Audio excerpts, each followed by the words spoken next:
Baik, bismillahirrahmanirrahim. Assalamualaikum warahmatullahi wabarakatuh. Bertemu kembali ke pertemuan terakhir begitu ya. Kita setup pertemuan ini bertujuan untuk menyiapkan kalian terkait dengan apa saja yang akan menjadi materi dalam ujian akhir semester mata kuliah Sistem Informasi Manajemen. Ada dua hal yang kemarin sudah dibahas. Yang pertama terkait dengan IT infrastructure gitu ya. Dan yang kedua adalah business intelligence. Nah, business intelligence sendiri di dalamnya ada materi awal di mana dia membahas terkait dengan basis data. Jadi pertama-tama kita akan coba dulu ulas di topik pertama besar yang sudah kita sampaikan di awal begitu ya. Apa yang kita bahas adalah terkait dengan IT infrastructure and emerging technologies. Yang akan menjadi pertanyaan tentunya tidak jauh begitu ya dari apa yang kemarin teman-teman dapat ya, atau teman-teman sudah belajar ya. Yang pertama ini pertanyaan-pertanyaannya. Yang pertama adalah apa ya? Apa yang dimaksud sebagai IT infrastructure begitu ya? Apa aja tahapannya dan apa yang mendorong perubahan dari evolusi infrastruktur. Teman-teman diharapkan untuk bisa memahami dari pertanyaan yang ada tadi. Seperti yang kalian ketahui, ada semua materinya ya di dalam slide ya, di dalam video yang kemarin sudah ada saya bahas terkait dengan itu, dan kalian diminta untuk bisa menjelaskan begitu ya apa saja terkait dengan IT infrastructure, tahapannya apa saja, dan juga yang mendorong atau motivasi dari evolusi IT infrastructure. Kemudian yang kedua itu terkait dengan apa saja komponen dari IT infrastructure. Kalian tentu sudah tahu apa saja komponennya. Nanti kita akan coba ulas sedikit demi sedikit gitu ya. Flashback aja sebentar. Yang ketiga apa saja yang menjadi tren terkini dari platform komputer hardware atau perangkat keras komputer. Yang sedang ngetren sekarang apa? Yang terkait dengan software juga akan kita bahas tadi. Jadi ada pertanyaan dua tadi. Yang ngetren sekarang itu di dunia hardware itu apa, yang software itu apa? Ya, platformnya apa. Kemudian yang terakhir tidak lupa ada tantangan. Nah, saya minta kalian itu mempelajari lagi kira-kira itu apa saja sih hambatan atau tantangan begitu ya terkait mengelola infrastruktur IT dan solusi dari pengelolaannya itu apa saja. Gitu. Kita coba ya. Saya paham kalian sudah membahas ini, kita sudah bahas kemarin. Kemudian tentunya kalian juga tahu IT infrastruktur itu apa, infrastruktur IT itu apa gitu ya. Kemudian apa saja yang ada di dalamnya ya. Ya, apa saja di dalamnya sudah ada terbaca di sana. Termasuk juga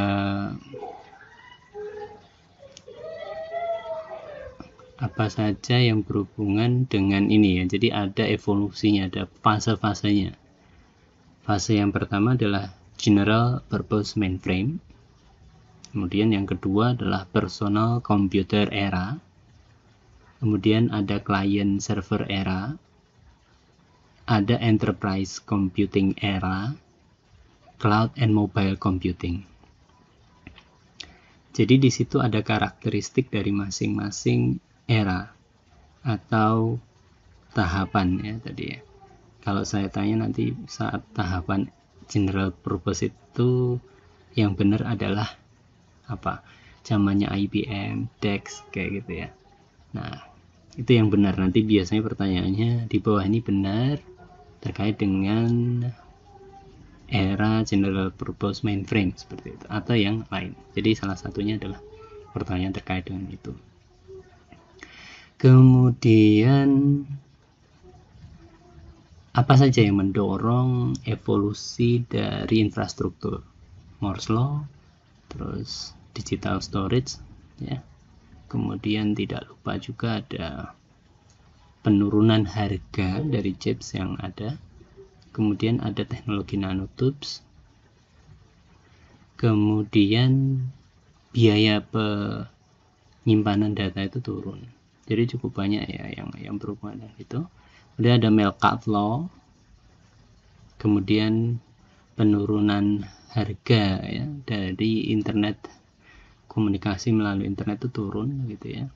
Jadi akan ngedropin semua ya, termasuk pulsa dan sebagainya. Jadi apa yang mendriven perubahan atau evolusi dari hardware ya gitu. Kemudian juga jangan lupa termasuk di dalamnya adalah standar dan efek dari jaringan ya. Jadi bagaimana jejaring yang ada di dunia ini dengan menggunakan komputer itu tercipta sehingga mengakibatkan dorongan untuk melakukan perubahan-perubahan yang ada di IT infrastructure. Jadi ada 7 infrastruktur komponen infrastruktur IT. Jangan lupa ya, ada hardware-nya, ada operating system, ada enterprise software application, ada data management and storage, kemudian ada networking, telecommunication platform, ada internet platform, ada yang ketujuh adalah consulting system integration services. Kemudian dilanjutkan dengan apa saja trennya begitu ya, yang ngetrend di kalangan atau di komputer hardware platform itu apa saja. Ya kan? Bisa dilihat nanti di soal begitu atau di slide begitu.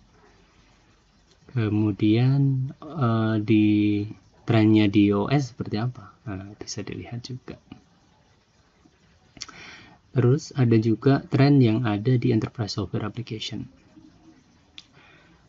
Kemudian platform yang ada di data management and storage, ada juga di sana IBM, Oracle, Microsoft. Kalau MS Access yang kalian pakai malah nggak ada di situ. Nah lain ya, nah itu penggunaannya lain.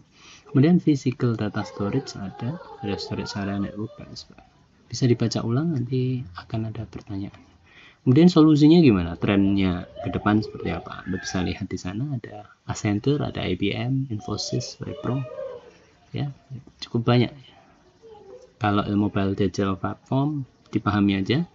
Sekarang lagi ngetrend apa? Yang sekarang ngetrend itu ada di Android tentunya, paling banyak yang menggunakan, gitu ya. Disusul oleh iPhone, gitu. Kemudian kalau BlackBerry sudah enggak ya, saya rasa. Sudah enggak.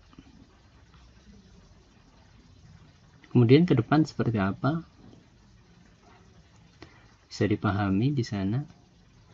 Untuk current trend in hardware platform, pertanyaannya nanti apa sih kira-kira ke depan itu teknologinya yang akan keluar begitu, yang akan menanjak gitu ya. Di sini ada beberapa hal.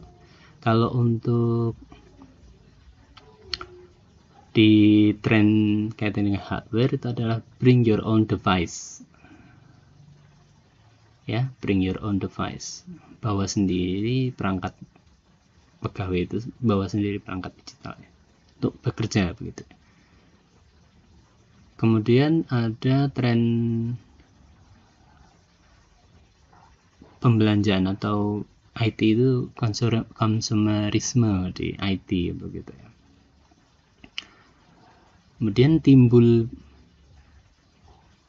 pemikiran bagaimana IT equipment sama layanan itu dibeli dan dikelola ya, bisa jadi malah jadi service tadi ya. Kemudian ada computing yang sekarang sudah mengarah ke quantum computing, udah luar biasa banget gitu. Ada virtualisasi di hardware platform seperti itu.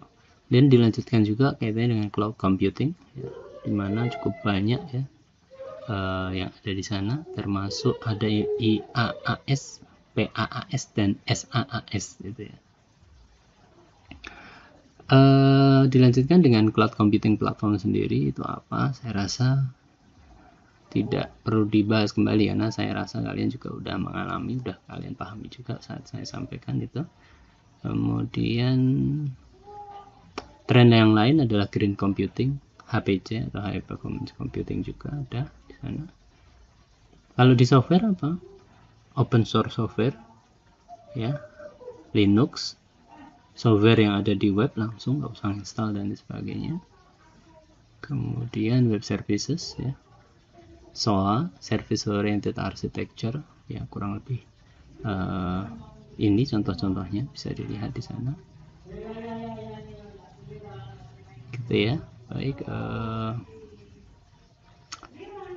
bagaimana perangkat lunak untuk dikembangkan outsourcing sama cloud services, artinya satu paket begitu ya untuk solusinya. Ya itu ya, kurang lebih cukup banyak yang akan menjadi pertanyaan di bab pertama, yaitu adalah IT Infrastructure and Emerging Technology, yang akan muncul mungkin ada 5 pertanyaan terkait dengan itu, ya 5 atau 10 mungkin ya, nanti saya tergantung dengan mood untuk membuat ini. Tapi kurang lebih kalau kalian udah baca, saya rasa easy untuk di answer, untuk dijawab. Kemudian kita nanti setelah ini mengarah ke yang business intelligence. Baik, kita sudah pada bagian kedua dari kisi-kisi ujian akhir sistem informasi manajemen. Jadi teman-teman tadi sudah kita bahas terkait dengan infrastruktur. Sekarang kita bahas kaitannya dengan dasar-dasar business intelligence yang berhubungan dengan database dan manajemen informasi. Jadi ada manajemen informasi dan databases.